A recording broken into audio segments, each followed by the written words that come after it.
Good morning YouTubers, and welcome back to my channel. I'm going to do a review of this Amazon Basics paper shredder which I purchased. This shredder sells for £39.82 if you live in the UK. It's marketed as a 12 sheet capacity shredder. It says it destroys credit cards, CDs and DVDs. It shreds paper into strips measuring just over ½ centimetre by 4.5, just over 4.5. It has a 5-minute continuous run time with a 30-minute cool down period. It has an auto light here. When it's misaligned, this light comes on. That means that the top is not seated properly on the bucket underneath. It has an overload light, which means when it if there's too much paper and it stops, presumably this comes on. And an overheating light when you've been using it too long. It says it has a 5-minute continuous run. Gushing reviews for the most part, the 5-star ones, you know, how wonderful it is, much better than my previous one, all that sort of thing. Some of the bad reviews, of which there are 5%, it says that it failed, nasty, cheap, not fit for purpose, disappointing, stopped working, worked fine then it stopped. So most of those presumably are sort of electronic problems. I haven't had any problem with it failing. Before I decided to do the review, I thought I'd test it. Down there you can see a bag of shredded paper. That's probably about 6 to 8 buckets worth. I have another bag which I'm almost full in the other room. So what I wanted to do was to show you it in operation and point something out that nobody else has pointed out that I'm aware of, relative to the 5 minutes of continuous operation.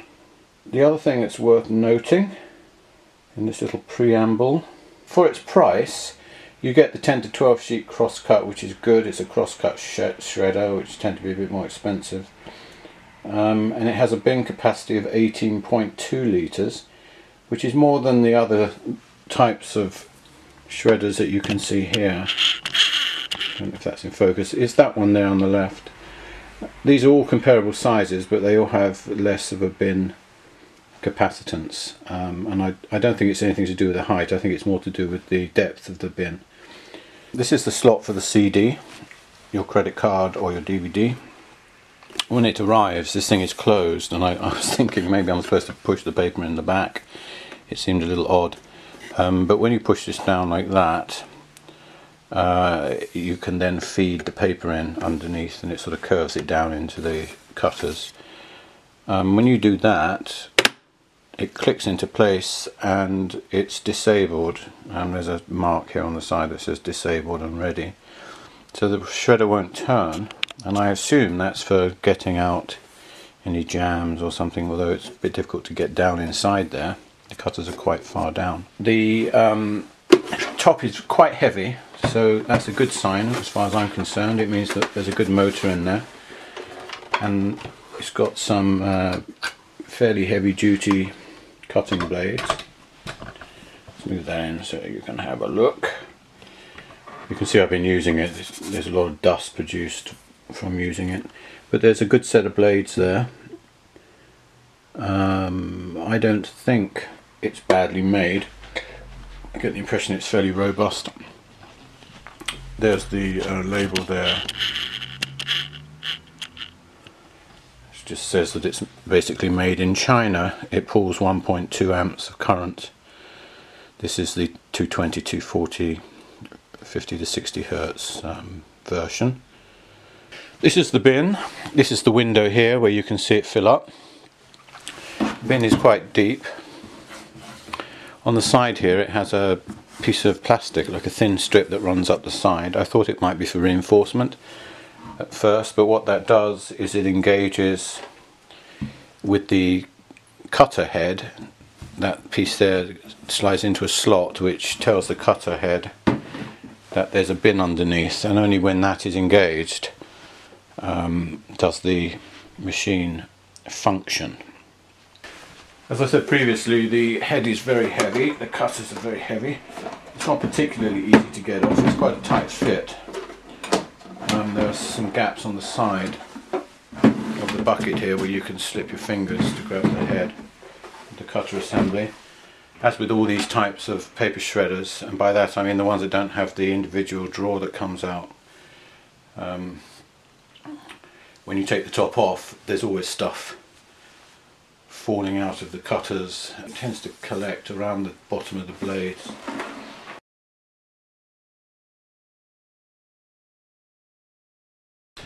Okay, so the shredder is on. I'm going to try to keep out of the way.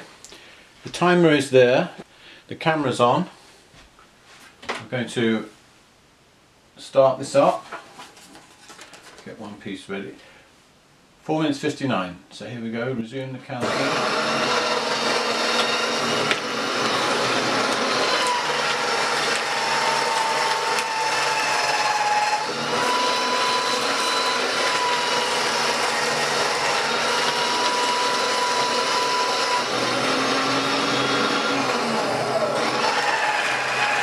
Quite loud.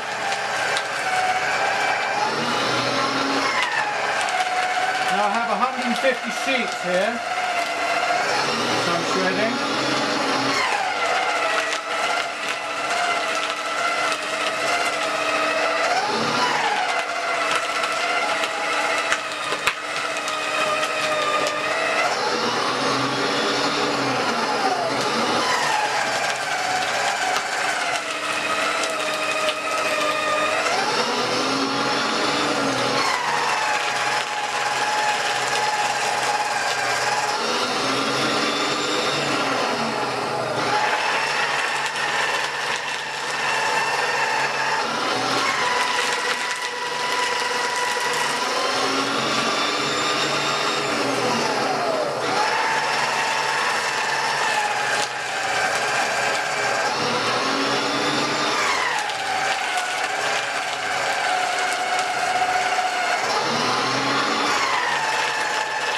See, it's starting to fill up.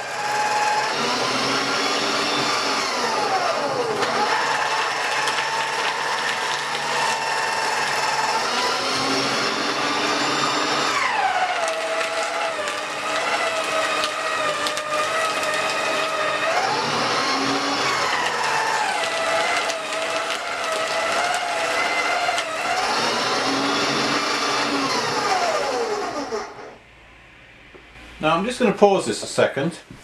As you can see, the paper has passed the window, and at the moment it's hanging from the bottom of the cutters. So I'm going to take this off, give it a bit of a jig on. Okay. So that sort of settled that down a bit, made a bit more room. So now we've done 2 minutes of cutting.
Now at this point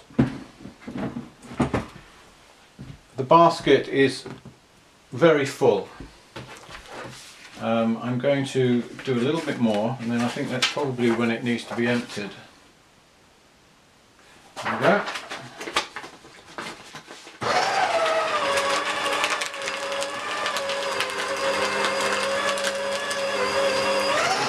I seem to be struggling more, and I think it's because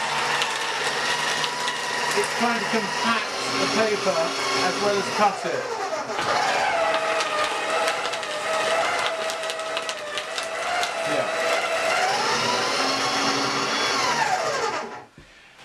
At this point it's struggling because I believe there's nowhere for the paper to go. Let me show you. Okay, you see all that? That's all compacted under the cutters, and there's nowhere for it to go inside the bucket because I've already compressed the bucket. Well folks, that's the end of this little experiment or this review. I think what we've discovered here is that for 3 minutes and 30 seconds I was putting paper in at a fairly high rate. Minimum amount would have been 2 pages. I think I got up to about 10 at one point, but probably by and large I was averaging 4 to 6 sheets. We kept feeding it in. The bin filled up fairly quickly. It passed the window at about the 2-minute point, I think, or possibly earlier than that. And I compressed the paper down. I kept feeding as much as I could in. Then I heard the motor straining slightly, and at that point I figured it was there was nowhere for the paper to go, so it was putting undue stress on the motor, at which point I stopped. So what we've learnt is that you can't shred for 5 continuous minutes with this paper shredder. Not if you're shredding more than 1 paper at a time. I suspect it's possible that you could just continually feed 1 paper in, and you might fill it up the way we did here. You might get 5 minutes of shredding time out of it, but that's not likely to overheat the motor, because it's only the motor using more force to cut more paper that heats it up. So what does this all mean to me as a consumer? Well, I bought this shredder on the basis that it had a 5-minute continuous use time. What that tells me is that the motor must be a good motor. All the componentry and the cutters and everything have to be more robust than a lighter weight model that would possibly give you 2 or 3 minutes continuous use. So I think it's a fairly robust, well constructed paper shredder. In that respect, I recommend it. I don't think there's anything wrong with it. It's not particularly fancy. It's fairly basic in its appearance. It does have a larger bucket than comparable models in this price range, even though it's clearly not very large. And I would recommend it. I don't think there's any reason not to. Had we shredded more paper and put more in to begin with, if we were feeding say 10 sheets continuously, that obviously would put more strain on the motor, but the bucket would fill up quicker, so you'd simply give the motor a rest while you emptied the bucket and sorted it all out. I would say to you that you can use this for more than 5 minutes. You could probably shred for quite a long time if you just shredded at a reasonable rate, emptied the bucket and give it a little bit of a rest. I don't see any reason why you couldn't be shredding for much more than 5 minutes. I think for the price, which is just under £40 with delivery, for a small office, why pay more than that? You know, why pay a couple of £100 for a more expensive shredder? It shreds. That's what it's supposed to do. So there's the cutting shreds. You can see them.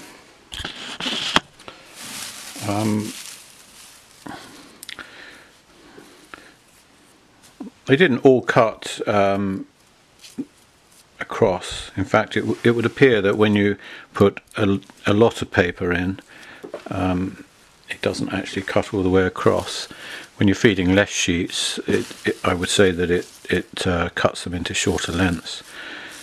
But clearly, in some cases, not many, it hasn't done the cross cut, it's just done the stripping along its length. I've only found a few examples of that, but by and large it cross cuts and wrinkles. You get crinkly cross cuts.